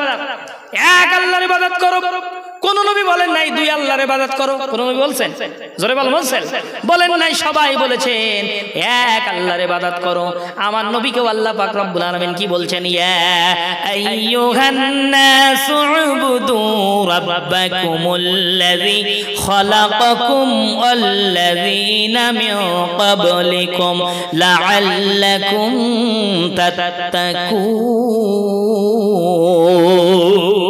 বলি আল্লাহু আকবার। আল্লাহ রাব্বুল আলামিন বলেন, হে মানব জাতি, হে রাসূল আপনি বলে দিন, হে মানব জাতি, হে মানব মণ্ডলী, হে মানব সম্প্রদায়, তোমরা এক আল্লাহর গোলামি করো, এক আল্লাহর দাসত্ব করো। প্রিয় ভাইয়েরা, আমরা এক আল্লাহর গোলামি করতে থাকবো। কয় আল্লাহর গোলামি? এক আল্লাহ। আল্লাহ পাকের কাছে আমরা এই জন্যই বলি, ইয়্যাকা না'বুদু ওয়া ইয়্যাকা নাস্তাঈন। আয় আল্লাহ, আমরা তোমারই গোলামি করি, তোমার ইবাদত করি, আর তোমার কাছেই সাহায্য চাই। বলি সুবহানাল্লাহ। এরপর আল্লাহ রাব্বুল আলামিন বলছেন, শোনো, এই ইবাদতটা তোমরা সর্বক্ষেত্রে করবে। কতদিন করবে? কতদিন ইবাদত করা লাগবে? আল্লাহর কাছে জিজ্ঞেস করি, আল্লাহ ইবাদতটা কতদিন করা লাগবে? আল্লাহ বলছেন, শোনো, কতদিন করতে হবে? ওয়া'বুদু রাব্বাকা হাত্তা ইয়াতিয়াকাল ইয়াকিন। আল্লাহ বলেন, এতদিন পর্যন্ত ইবাদত করবে যতক্ষণ পর্যন্ত তোমার নাক দিয়ে শ্বাস আসে আর যায়, ততদিন পর্যন্ত আমার ইবাদত ভুলে গেলে চলবে না। বলি সুবহানাল্লাহ।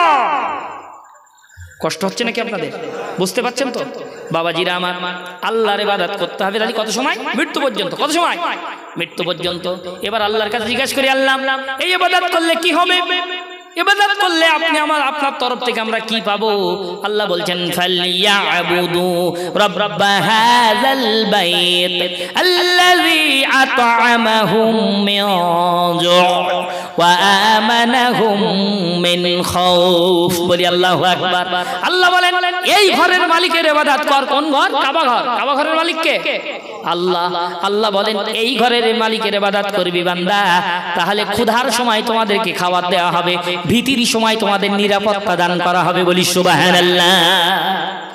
কোনো ভীতি লাগবে না, ভয় লাগবে না, আমি আল্লাহ নিরাপদ দেব। খাবার ইবাদত করো, খাবার মালিকের ইবাদত করো, অবশ্যই তোমার ক্ষুধার সময় খাবার দেব। আর আল্লাহ পাক দিয়ে যাচ্ছেন। ইবাদত করলেও আল্লাহ খাবার দিচ্ছেন, না করলেও আল্লাহ খাবার দিচ্ছেন।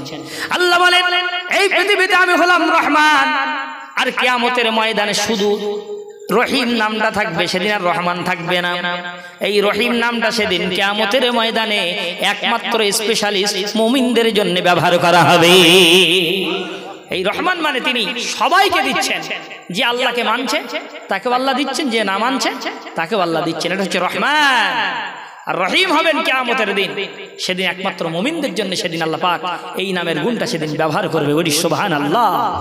প্রিয় ভাইয়েরা, এরপর আল্লাহ বলছেন, আল্লাহর কাছে বলি আল্লাহ ইবাদত করলে আপনি খাবার দেন, আপনি ভীতির সময় নিরাপত্তা দেন, মৃত্যু পর্যন্ত ইবাদত করতে হবে, সব বুঝলাম আল্লাহ। আর ইবাদত করলে তারপরে কবরে যাওয়ার পরে কি হবে? ও আল্লাহ, কবরে গেলে কি হবে? আল্লাহ বলেন ফাদখুলি ফি ইবাদি ওয়াদখুলি জান্নাতি। বলি আল্লাহু আকবার। আল্লাহ পাক বলছেন, বান্দারে আমার ইবাদত করবি, আমার ইবাদত করলে পরে আমার জান্নাত তোমার জন্য খুলে দেওয়া হবে। বলি সুবহানাল্লাহ। ইবাদত করা লাগবে। এরপর আল্লাহ পাক বলছেন, ফামান কানা ইয়ারজু লিকা রাব্বিহি ফালইআমাল আমালান সালিহান ওয়ালা ইউশরিক বিইবাদাতি রাব্বিহি আহাদা। বলি আল্লাহু আকবার। আল্লাহ বলেন, বলে দিন নবী যে তারা আমার ইবাদত করবে, আর আমার ইবাদতের মধ্য দিয়ে তারা নেক কাজ করবে, আমল করবে, ভালো আমল করবে। আমার ইবাদতের মধ্য দিয়ে তারা কারোর সংকারও শিরিক করবে না। আমার ইবাদত একমাত্র আমি আল্লাহর ইবাদত করবে। এই ইবাদতের ভিতরে যেমন রিয়া আসবে না, অহংকার আসবে না। অহংকার রিয়া আসলেই কিন্তু শিরিক হয়ে যাবে। কি হয়ে যাবে? আপনি যে রোজা রাখবেন, আপনি যে তাহাজ্জুদ পড়েন, এটা আপনি কাউকে বলবেন না। আপনি শুধু লোকের সঙ্গে আপনি এটাই বলবেন, আমি কিছুই করতে পারি না, আমি কিছুই জানি না। যতদিন আপনি এইরকম ভাবে আর যত ইবাদত করবেন, সবচেয়ে ইবাদতের পন্থা হলো গোপন ইবাদত করা। কি ইবাদত করা? গোপন ইবাদত করা। গোপন ভাবে আপনি চলবেন, দান করবেন গোপনে। এমনি করে কার কি দিবেন গোপনে করবেন, মানুষকে বলবেন না। আল্লাহ বলেন, আল্লাযীনা ইউনফিকুনা ফিস সাররাই ওয়াদ-দাররা। আল্লাহ বলেন, যারা মুমিন হয় তারা আল্লাহ রাস্তায় দান করে, প্রকাশ্যেও করে, আবার গোপনেও করে। তবে গোপনের দানটা আল্লাহর কাছে অনেক পছন্দনীয় হয়। বলি সুবহানাল্লাহ। গোপন ভাবে ইবাদত করতে হবে, যেন রিয়া না চলে আসে, অহংকার না চলে আসে। আল্লাহ পাক অহংকারকারীকে আল্লাহ পছন্দ করে না। প্রিয় ভাইয়েরা, এই জন্য আল্লাহর ইবাদত করা লাগবে। চলুন এই ইবাদতের ব্যাখ্যা আর দেব না, অনেক দিয়েছি। এবার 2 নম্বর। কয় নম্বর? 2। কয়টা আমল বলেছিলাম? 8টা। কয়টা? 8টা। 2 নম্বর, ওয়াবিল ওয়ালিদাইনি ইহসানা। আল্লাহ বলেন 2 নম্বরে তোমরা যে আমার ইবাদত বندگی করবে, 2 নম্বরে আমার ইবাদত বندگی যে তোমরা করতে থাকবে, বান্দা শুনে রাখো, আমি রব্বুল আলামিন তোমাদেরকে বলছি 2 নম্বরে কি করতে হবে? ওয়াবিল ওয়ালিদাইনি ইহসানা। 2 নম্বরে তোমরা তোমাদের পিতামাতাকে উত্তম খেদমত করবে। আল্লাহর ইবাদতের পরেও পিতামাতার স্থান, পিতামাতাকে উত্তম খেদমত করতে হবে। কবরে লাশ ভালো রাখতে গেলে 2 নম্বর আমল কি করতে হবে? পিতামাতার উত্তম খেদমত করতে হবে। এবার আপনার যাদের পিতামাতা হায়াতে আছে, তারা তো আপনারা পারবেন ইনশাআল্লাহ খেদমত করতে পারবেন ইনশাআল্লাহ। সেই পূর্বে হাদিস বলেছিলাম, রাসূল আমিন বলেছিল 2 নম্বর ধাপে দাঁড়িয়ে জিবরিল বলেছিলেন, হুজুর ওই ব্যক্তি ধ্বংস হয়ে যাক যে আব্বা আম্মাকে পেল অথচ তাদের খেদমত করে আল্লাহর জান্নাতটা নিতে পারলো না, ওই লোক ধ্বংস হয়ে যাক। হুজুর বলেন আমিন। আমি রাসূলুল্লাহ আমিন বলেছিলাম, মনে আছে তো? প্রিয় ভাইয়েরা, এমনি করে এবার এই পিতামাতা উত্তম খেদমত। এবার আপনি বলতে পারেন, হুজুর আমার আব্বা আম্মা তো বেঁচে না, এখন আমার আব্বা আম্মার সঙ্গে হয়তো অনেক দুর্ব্যবহার করে ফেলেছি, এখন আব্বা আম্মার সঙ্গে আমি যে দুর্ব্যবহার করেছি এর জন্য আমি কিভাবে খেদমত করতে থাকবো? একটু দরুদ শরীফ আল্লাহুম্মা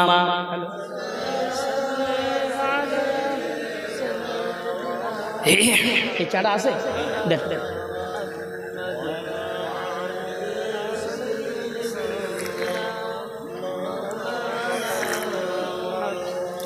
আরশের মেঘমান করেছেন আল্লাহ, কত শান কত মান মোর কামলিওয়ালা, কত শান কত মান মোর কামলিওয়ালা। ওগো মদিনাওয়ালা করো করুণা, ওগো মদিনাওয়ালা কারো করুণা দিদার দাও গো শাহে মদিনা দিদার দাও গো শাহে মদিনা ইয়া রাসূলুল্লাহ ইয়া হাবিবাল্লাহ ইয়া রাসূলুল্লাহ ইয়া হাবিবাল্লাহ ইয়া রাসূলুল্লাহ ইয়া হাবিবাল্লাহ ইয়া রাসূলুল্লাহ ইয়া হাবিবাল্লাহ আল্লাহুম্মা সাল্লি আলা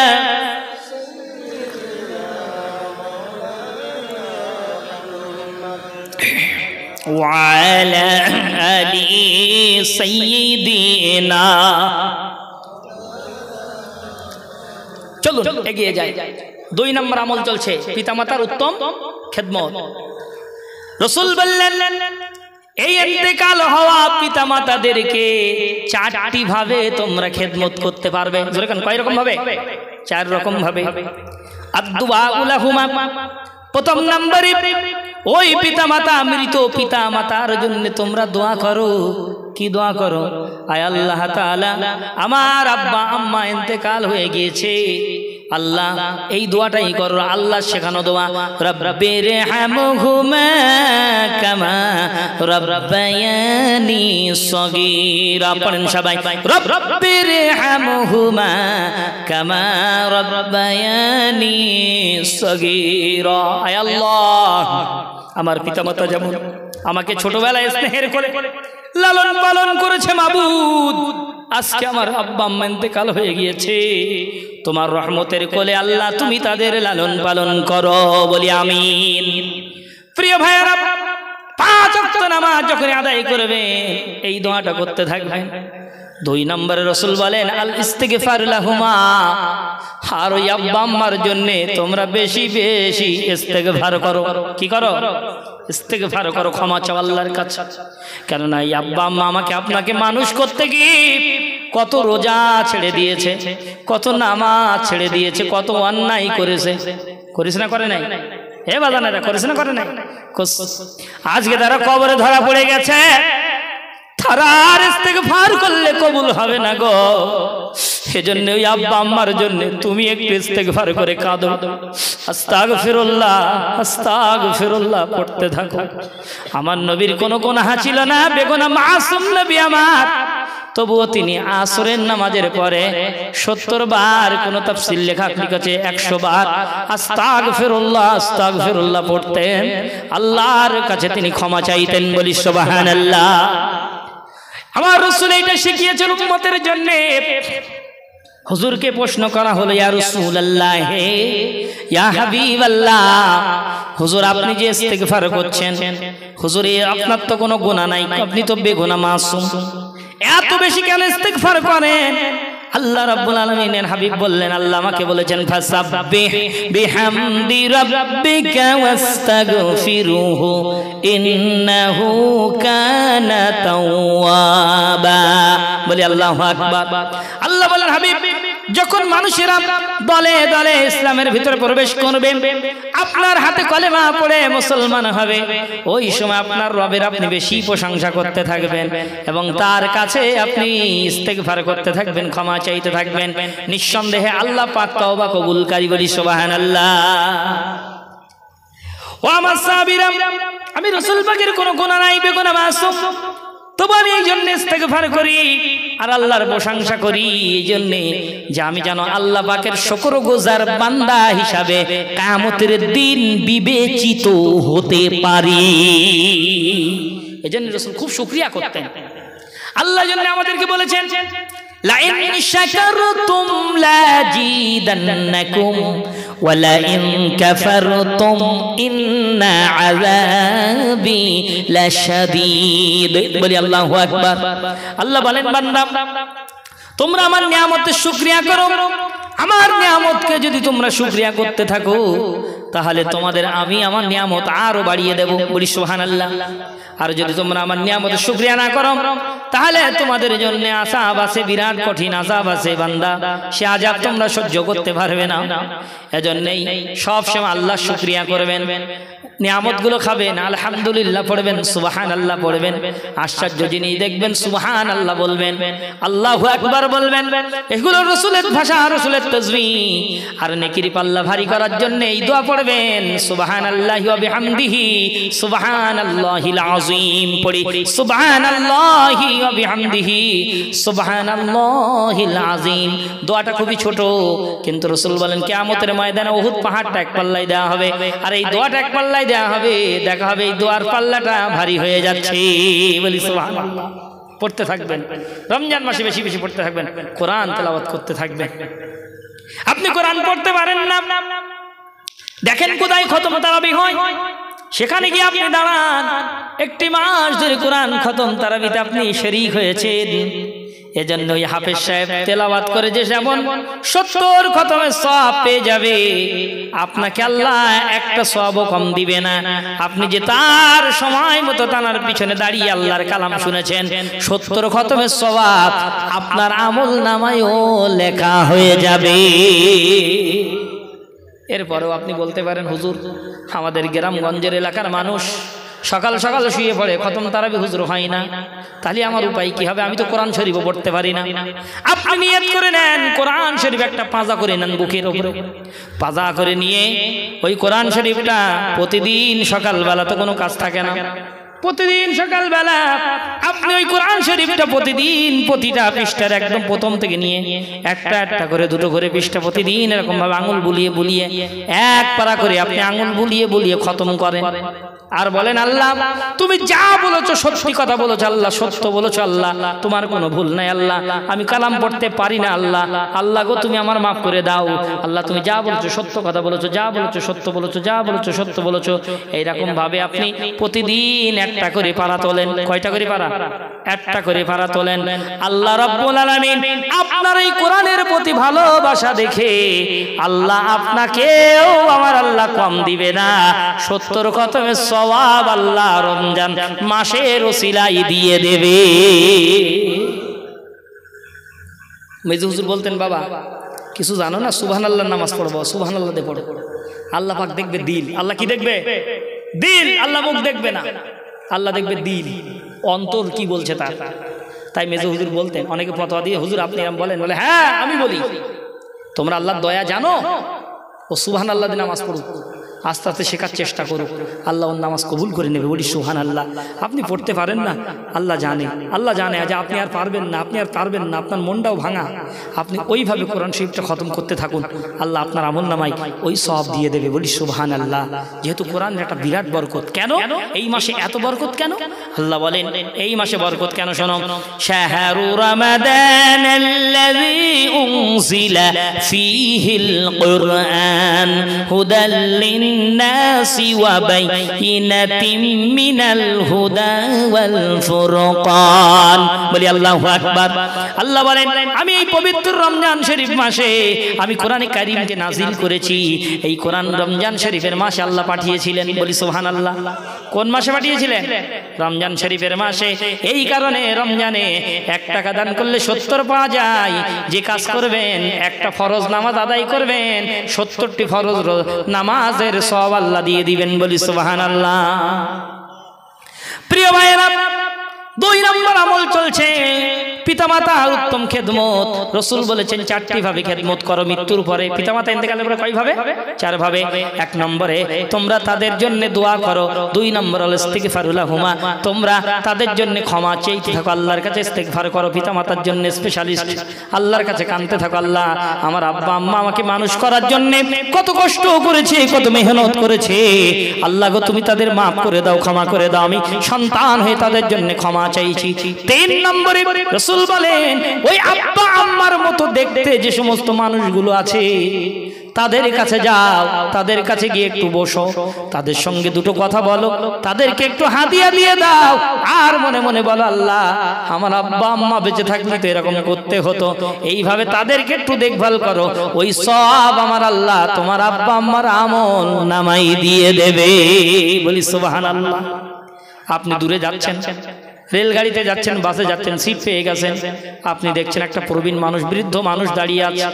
আরে আমার আব্বার মতো মানুষটা দেখতে, আমার আব্বা যদি আজকে বেঁচে থাকতো আমি কোনোদিন এই সিটটা আমি বসতে পারতাম না। কি বলেন? পারতাম?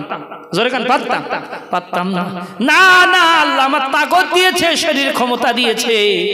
আমি ওই বৃদ্ধ মানুষটাকে ডেকে বললাম, চাচাজি আপনি বসে যান, আমি দাঁড়িয়ে যাই। এই যে সিটটা আপনি দিলেন এর একটা বোনাস পয়েন্ট আল্লাহ আপনার আমল নামায় আপনার আব্বা আম্মার জন্য আল্লাহ দিয়ে দিচ্ছে। বলি সুবহানাল্লাহ। প্রিয় ভাইরা, আল্লাহ পাক রব্বুল আলামিন সব কথা কোরআনের মধ্যে বললেন।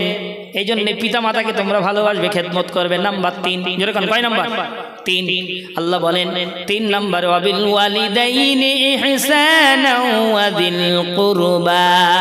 তোমাদের আত্মীয় স্বজন যারা আছে, ওই আত্মীয় স্বজন যারা আছে তাদের তোমরা নিকট আত্মীয়দেরকে সাহায্য করবে। আত্মীয়তা নষ্ট করবে না, রক্তের সঙ্গে সম্পর্ক, আত্মীয়তা নষ্ট করবেন না, তাদেরকে সাহায্য করবে। আপনি যে যাকাত দেন, আপনার আত্মীয়দের হক আছে। আল্লাহ পাক সূরা তাওবার 59 নম্বর আয়াতে 8টি জায়গায় আল্লাহ পাক যাকাতের অর্থ ব্যবহার করতে বলেছেন। যেরকম কয় জায়গায়? 8টা জায়গায়। সূরা তাওবা 59 নম্বর আয়াত, আপনারা দেখে নেবেন, এখন বলার সময় নেই। 8 জায়গায় আল্লাহ যাকাতের অর্থ দিতে বলেছে। এখন এই তার ভিতরে নিকট আত্মীয়, আপনার আত্মীয় যদি গরিব হয়, আল্লাহ আপনাকে দিয়েছে, আপনার ওই আত্মীয়কে আপনি যাকাত দিয়ে দেন, যাকাতের অর্থ দিয়ে দেন।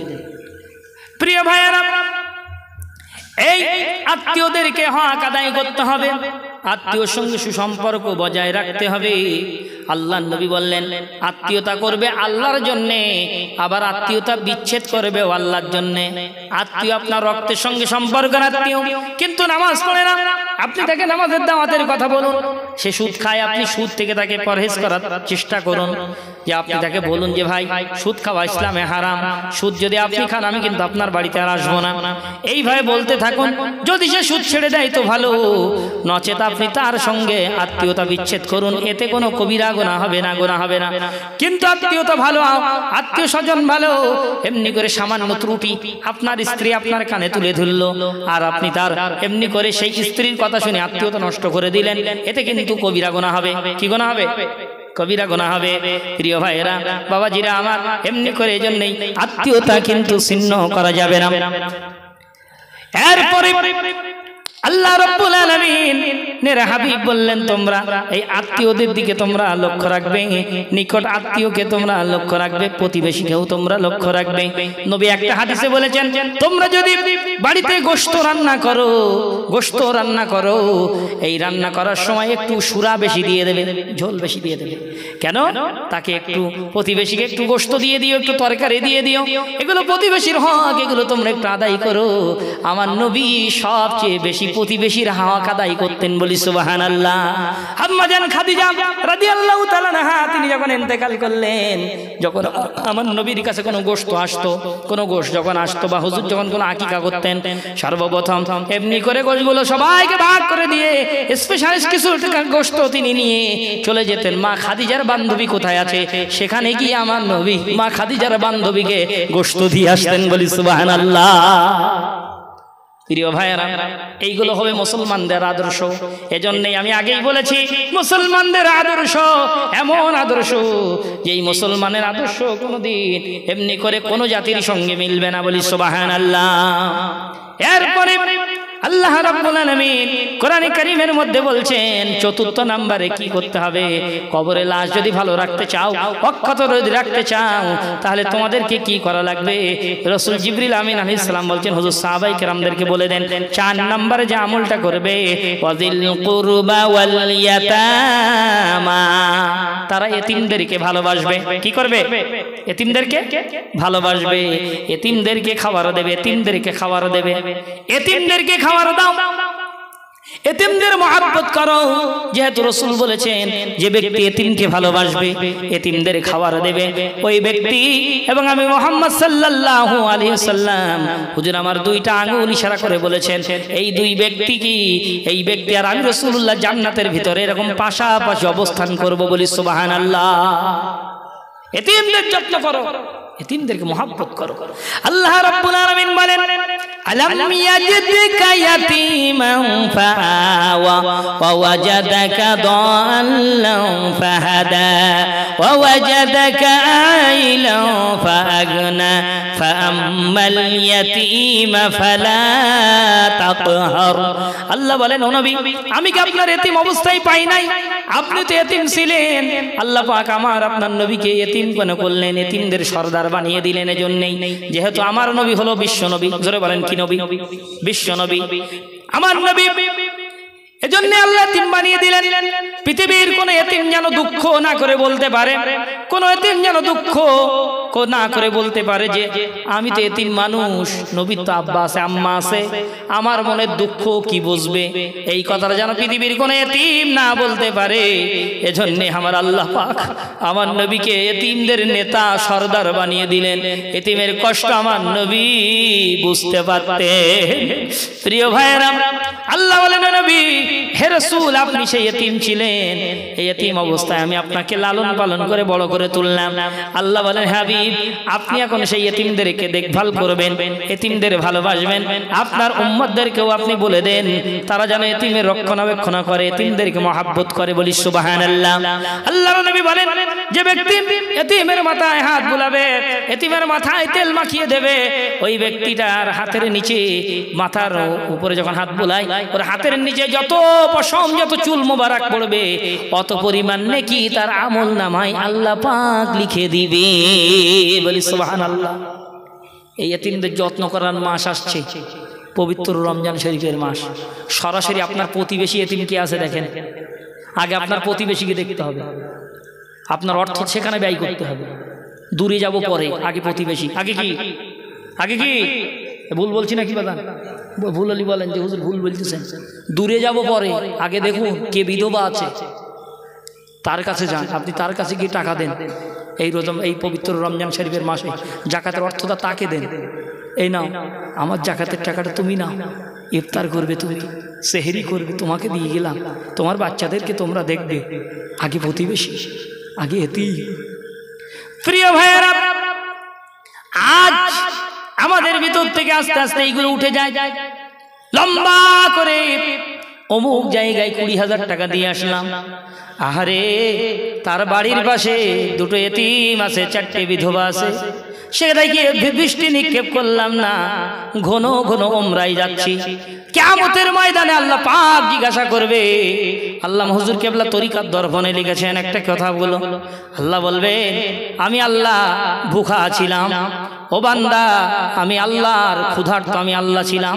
আমাকে তো একটু খাবার দাওনি আমি আল্লাহ অসুস্থ ছিলাম আমাকে তো একটু সেবা করোনি ওই সময়তে বান্দা অবাক হয়ে বলবে আল্লাহ রব্বুল আলামিন আল্লাহ আপনি তো আল্লাহ আপনার আবার ক্ষুধা লাগে নাকি আল্লাহ আপনি তো আল্লাহ আপনার আবার রোগ বেমারি হয় নাকি আমার আল্লাহ রব্বুল আলামিন বলবে না না বান্দা তোমার এরকম ভুল বুঝলে হবে না আমার অমুক বান্দা তোমার বাড়ির পাশে ক্ষুধার্ত ছিল তুমি তাকে খাবার দাওনি তোমার টাকাটা তুমি ওই জায়গায় ব্যয় করেছিলে আমি আল্লাহ অসুস্থ ছিলাম বলতে অমুক বান্দা তোমার পাশে অসুস্থ হয়ে পড়েছিল ডাক্তার দেখাতে পারে না তুমি অমুক জায়গায় নাম কেনার জন্য 20,000 মেরে দিয়েছিলে না না না আজকে আমার তরফ থেকে কিছুই পাবে না যাও সোজা জাহান্নামে যাও বলি নাউজুবিল্লাহ এজন্যই আত্মীয় প্রতিবেশী এতিম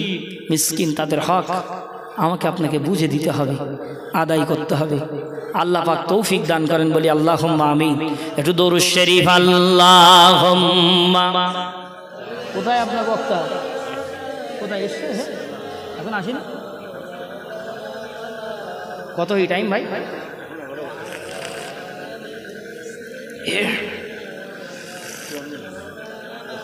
ঠিক আছে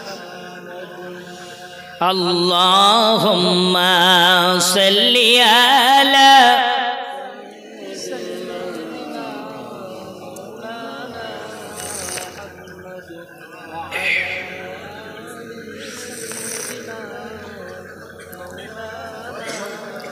হে রাসূল তোমায় ভালোবাসি অন্তরে শুধু মুখে না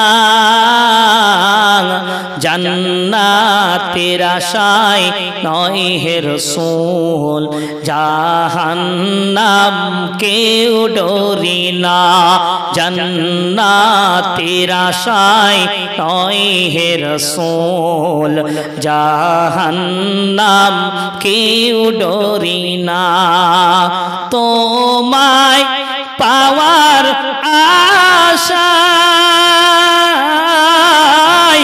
মন ছুটে যায় মদিনায় তোমায় পাওয়ার আশায় মন ছুটে যায় মদিনায় আশিক দিদার দাও না আর দূরে থাকিও না জোরে বলো না সুবহানাল্লাহ রাসূলের মহব্বত রাখবেন অন্তরে দরুদ শরীফ বেশি বেশি পড়তে থাকবেন আল্লাহ চাইলে 41 দিনের মধ্যে আমার সোনার নবীর সঙ্গে দেখা হয়ে যাবে বলি সুবহানাল্লাহ তোমায় পাওয়ার আশায় মন ছুটে যায় মদিনায় আশিকের দিদার দাও না আর দূরে থাকিও না আশিকের দিদার দাও না আর দূরে থাকিও না হে রাসূল তোমায় ভালোবাসি অন্তরে শুধু মুখে না জান্নাতের আশায় নয় হে রাসূল জাহান্নাম কেউ ডরি না আল্লাহুম্মা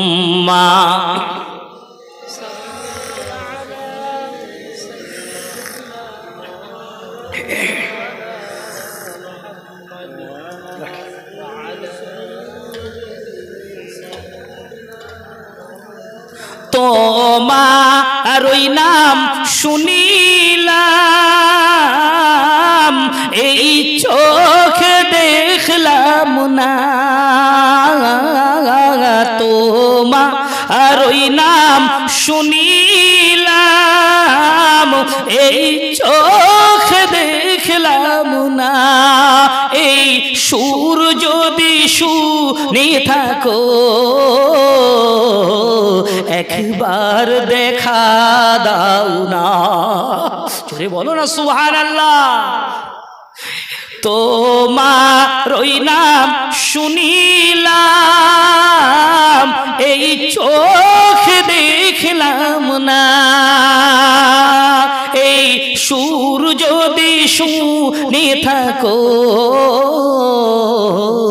একবার দেখা দাও না হে রাসূল তোমায় ভালোবাসি অন্তরে শুধু মুখে না জান্নাতের আশায় নয় হে রাসূল জাহান্নাম কেউ ডরি না জান্নাতের আশায় নয় হে রাসূল জাহান্নাম কেউ ডরি না আল্লাহুম্মা সাল্লি আলা